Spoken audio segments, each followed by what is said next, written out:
So, hello everyone, here's Girali, your favorite Polish mad lad.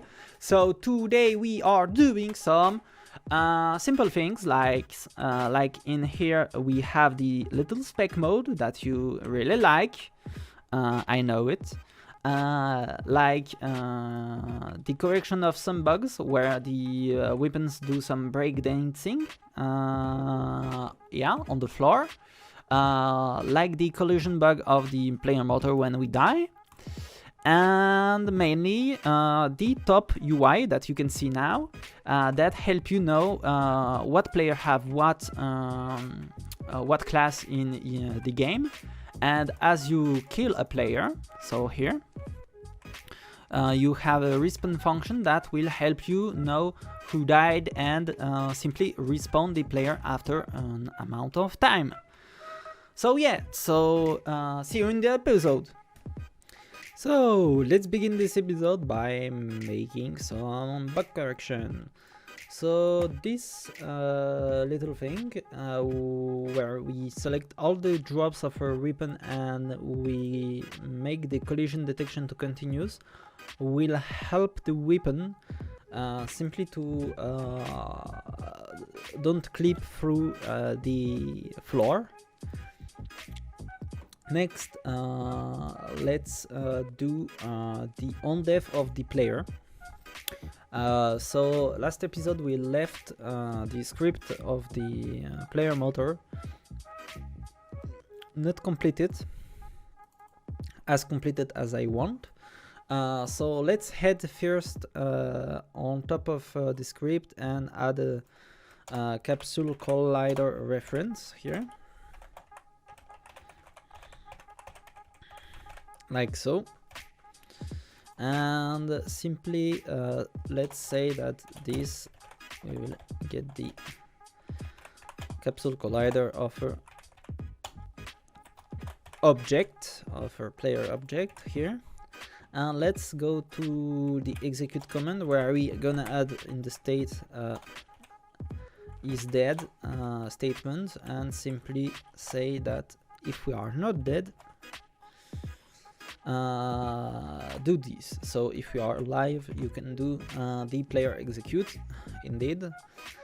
So next what we will do is to go in here at the bottom and simply add these two lines. So head collider and capsule collider are enabled and disabled based on the knowledge if we are dead or not. So this is the second thing to correct. Now let's go to the player callback and do some more things.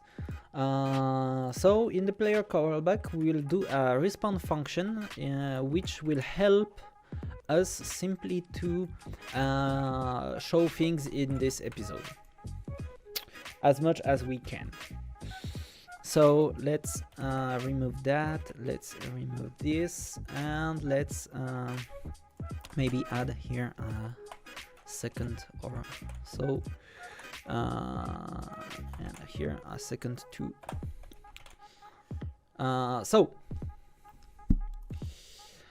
In here, let's just say that this is a function in order to make the player respawn. So here what we gonna do is pretty simple. We gonna if we are if in this state we are dead, we can call this as the owner, so as the server, the respawn function that simply will wait until we can respawn and will reset this state in order to be sure. Here we can add if we are the entity controller. We can add a GUI dot controller dot current dot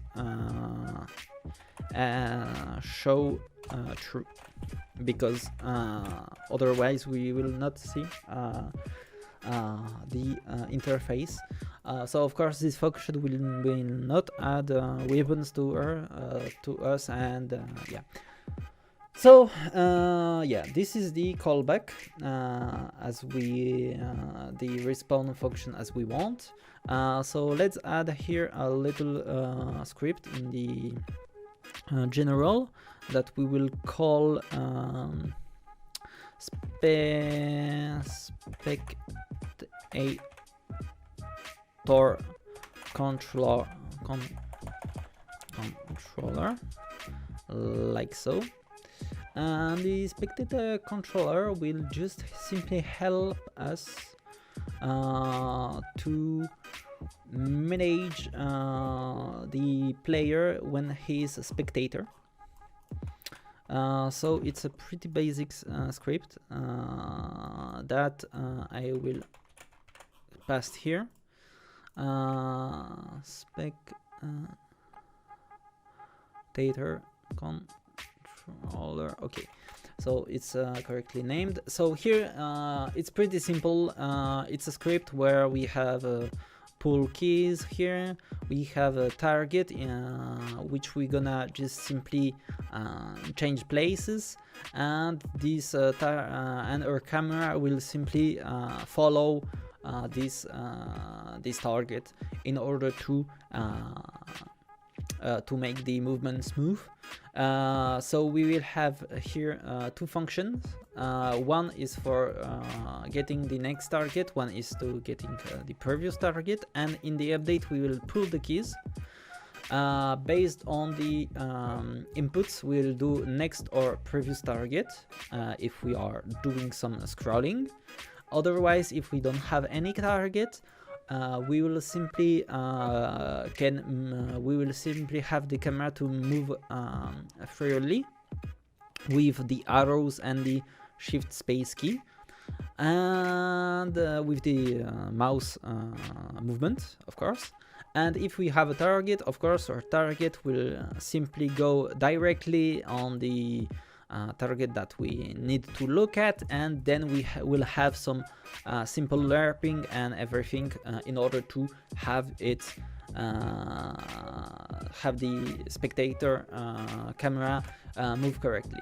So here the spectator, we will simply add it to the main camera, so this way we are sure everything works like so. And now what we want here is simply to do some more interface. So this interface that we will make will simply help us to know the player counts and the classes of our team and the enemy team. So I will be back in after this little time lapse. So let's go.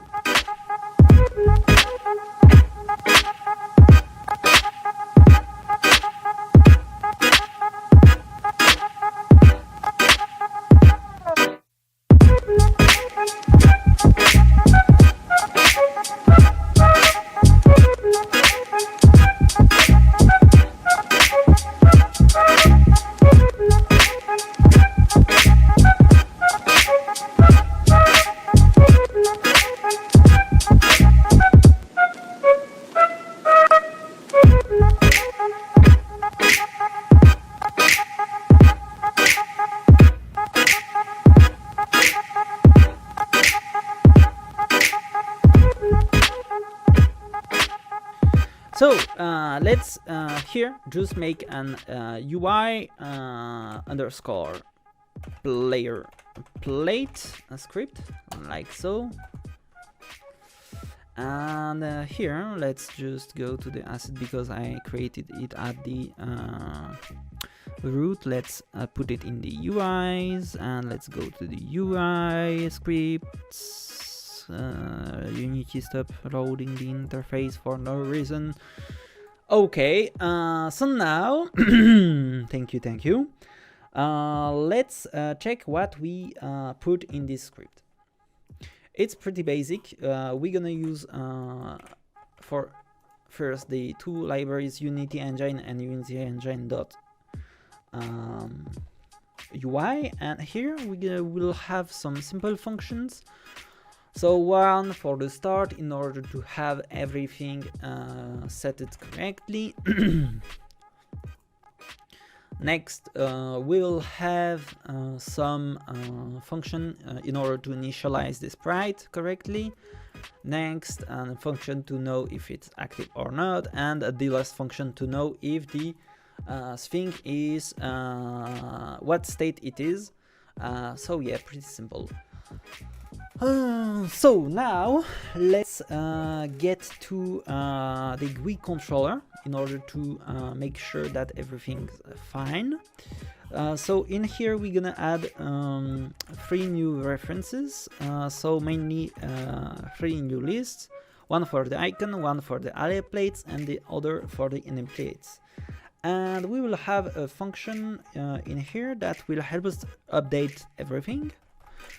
Will be named update player's plate in here, and the update player plates will simply check first the local player and it will assign it, and next what it will do, it will simply go for each of the player that we listed in here, and will set its plate state and its class based on the icon classes.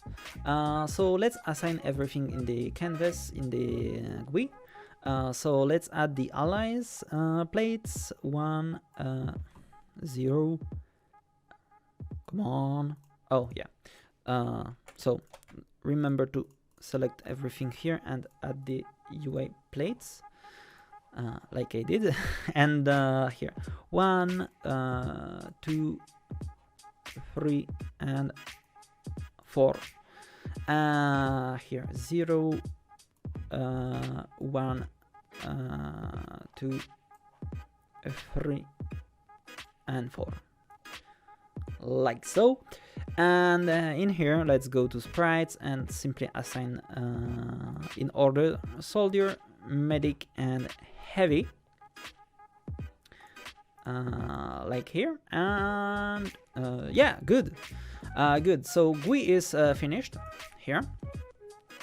We are sure that the plates are in good order. Yeah. If you don't like this order, you can inverse it in the GUI order here. Of course, it's a simpler way, I think. So now what do we need? We need a script that will help us take the count of our alive player. And to make it happen, we'll do a game controller. And in order to have a game controller, we need a state. So we'll name it game mode state. This will be the base for every game mode that we will create. And in here we will add for the first time an integer that will just keep the alive players count in order to be sure that everything's good. So let's compile our project, the bolt assets, and let's head to the script here. And and let's head to the general script and let's create the game controller. So in here, click right click, yeah, and create the script in C# game controller, like so. And let's open it. Unity, thank you for showing some more interface that we love to see. Some more loading interface. So in here we have the game mode script that is not open at all here, and let's here do the things that we need. So here let's take these libraries that we need, and in here let's use the entity event listener iGame mode state. So let's make this script singleton because we will need it as so. And in here we will have the player count target, so in order to know when we start our game. and in the attached we will have a function that will be called back on the alive player property state, and the function of this little player update alive will be very simple at the beginning. It will be just a function where we get all the players and the local player, and we will pass it to the update player plates of our GUI. So yeah, pretty simple here. So in order to be sure that we are good, we will fix a little thing that we have left on the player setup controller. In here you can see that this is not in the brackets of event equals event ID. We must make it here, because otherwise it's not it will be assigned on every player. We want this to be assigned only on the player that is currently the player that we are. So now let's create a game object in order to have it correctly. Game object that we'll name game controller. Come on, controller, like so. And this object will have the entity bolt behavior, of course the game controller script. Here let's assign a game mode state, and let's add this prefab to the general prefabs. Here game controller, like so, and just let's compile every script that we have.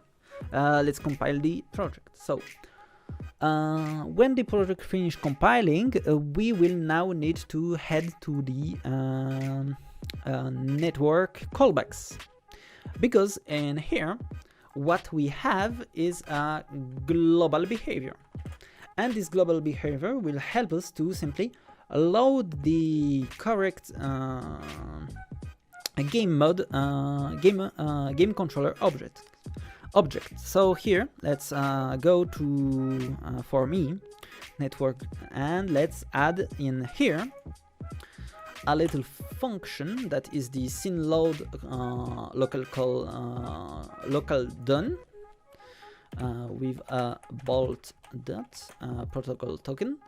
And in here we will check if when the synload local done is called, we'll check if we are the server and if we are on the correct map. So if we are equals to the syn dot map that the server is on.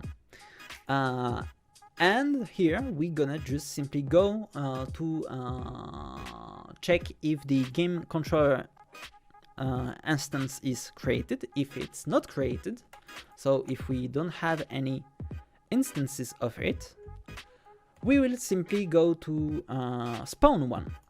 So as follow, we'll just do the bolt network dot instantiate bolt prefabs dot game controller, and this way we are sure that a game controller will be spawned on everyone, and this game controller will have the track of every state property that we gave to the iGame mode state. So yeah, I think we are done. So let me check before we are building the game if we all have done everything. So no, we forgotten about one thing. Now that we have a live player variable, we need to go to the player callback, and now we need to update this little variable. In fact, based on this, and now let's go to the here the spawn attached every function. In here we're gonna simply do the same. We're gonna add the count of the players. So now we are sure that everything works. We can build a game like so, and when we have built the game, here we can start by creating 3 instances of the game, like here. You can see as a server you can have the 3 camera too, and now we are instantiating everyone like so. And yeah, so here as we soon as we join a team, you can see that everyone received the info that we have joined the team with a certain class, and you can see that we are here. So yeah, this is basically everything that I wanted to show you. It works fine if we are the player, and oh yeah, if we are a player and we now go kill someone, you will see normally that everything will be changed in the correct order, because we have time to receive the information that someone is dead. So let's here see, and you can see that it disappears because we killed someone, and this someone was dead at this moment. You can see that weapons now no more clip, they are breakdancing always like they did, but they are not no more disappearing. And you can see when someone respawns, he doesn't have weapons because we didn't make the current respawn function, but you can take one and kill someone else here, and if you kill someone else, you can see that it's updated correctly and everything. So yeah, this is mainly what we did this episode. So thank you for watching. I wish you have a good day. I'm sure you will share because you like us, and you will share this video, you will like it, and you will maybe join our Discord, because we have one now. And this Discord will help you to give us questions about our tutorial, maybe about Vandalhalla, about playtesting and everything. So yeah, thank you for watching. Remember to code every day, and see you in the next episode. Bye! Vandala? What's that? It's a game in development by Sandstorm game studio, a young indie game studio which want to start their journey with an online fast FPS game. Vandala will be fast-paced and easy to learn how to master a game. In this game, your equipment will be based on 4 weapons or skills, chosen freely. We call them abilities. They compose your loadout. From rocket launchers to grapplings, including toy guns filled with holy water, your choice is vast. Choices you will make will influence drastically your playstyle. In fact, our game balance is based on an ancient game that is 1000 years old, the famous rock, paper, scissors. Basically, when you are fighting, there will be situations in which you will have facilities to kill some loadouts, but your opponents plays the same game as you, and they could have bonus damage against you as well.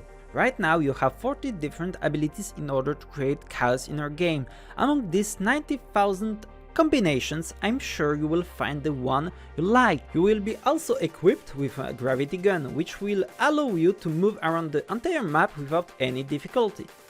Your choice of loadout will also change the behavior of your gravity gun. So now, if you want to be the horse and the horseman, you can. But if you prefer to be Neo from Matrix, with a jetpack, it's possible.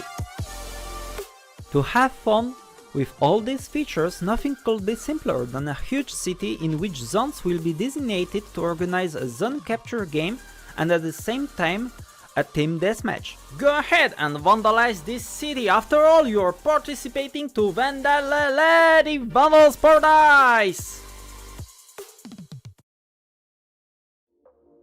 If you want to help us and see the project evolve and get released, follow us on YouTube, Instagram and Twitter.